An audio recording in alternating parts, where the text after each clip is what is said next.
வணக்கம் ஃப்ரெண்ட்ஸ், இன்னைக்கு இந்த வீடியோவில் நான் உங்களுக்காக செய்து காட்ட போகிற ரெசிபி சிக்கன் மசாலா. சிக்கனில் பார்த்தீங்கன்னா அதிகப்படியான ப்ரோட்டீன் இருக்குது. ஸோ இது வந்து நம்மளோட இம்யூன் சிஸ்டத்தை பூஸ்ட் பண்ணுறது மட்டும் இல்லாமல் மசில்ஸையே நல்லா ஸ்ட்ரெங்தன் பண்ணுது. இப்போ இந்த சிக்கன் மசாலா எப்படி பண்ணுறதுன்னு பார்க்கலாமா? சிக்கன் மசாலா செய்கிறதுக்கு தேவையான பொருட்கள் இதெல்லாம் பார்க்கலாமா? தாளிக்கிறதுக்கு எண்ணெய், கடுகு, காஞ்ச மிளகா, கறிவேப்பிலை, கொத்தமல்லி, உப்பு, சிக்கன், வெங்காயம், தக்காளி, பூண்டு, இஞ்சி, பச்சை மிளகா, pepper powder, chilli powder, coriander powder, turmeric powder, garam masala powder. First நாம ஸ்டவ் ஆன் பண்ணிக்கலாம். ஒரு பேன் அடுப்புல வச்சிடலாம். பேன் சூடானதுமே ஆயில் ஆட் பண்ணிடலாம். ஆயில் சூடானதுமே கடுகு ஆட் பண்ணிடலாம்.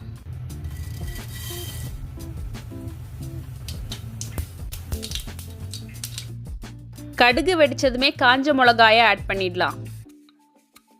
கூடவே கறிவேப்பிலையை ஆட் பண்ணிடலாம். 2 பச்சை மிளகாவை ஆட் பண்ணிடலாம்.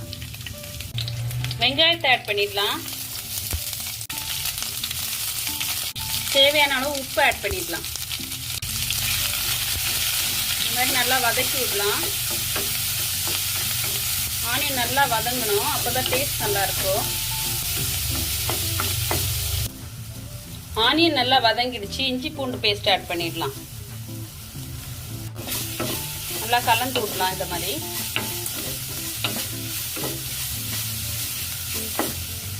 இஞ்சி பூண்டு பேஸ்ட் வதங்கினதுமே தக்காளி ஆட் பண்ணிடலாம்.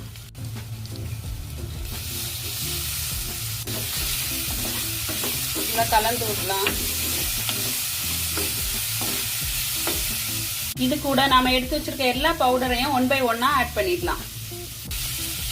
மஞ்சள் தூள், மிளகாய் தூள், மல்லித்தூள், கரம் மசாலா தூள், மிளகு தூள் நல்லா மிக்ஸ் பண்ணி விடலாம். மசாலாஸ் எல்லாம் ஆயில்ல நல்லா கோட் ஆகணும். இந்த டைம்ல நம்ம எடுத்து வச்சிருக்க சிக்கன் ஆட் பண்ணிடலாம். நல்லா கலந்து விடலாம். இந்த மாதிரி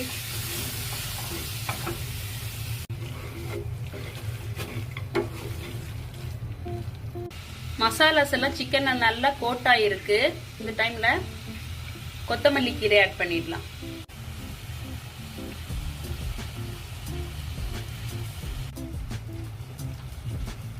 நாம இதுல தண்ணி எதுவும் ஆட் பண்ணல. சிக்கன்ல இருந்தே வர தண்ணியே வந்து இது வேகிறதுக்கு போதுமானது. லோ ஃப்ளேம்ல வச்சுக்கணும். இந்த மாதிரி இப்போ ஒரு மூடி போட்டு மூடி வச்சிடலாம். 10 மினிட்ஸ் இப்படியே இருந்து வேகட்டும். இப்போ 10 மினிட்ஸ் ஆயிடுச்சு. ஓபன் பண்ணி பார்க்கலாம்.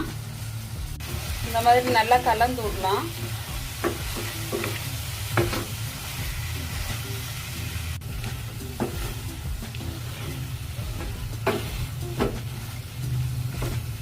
நல்லா கலந்து விட்டாச்சு.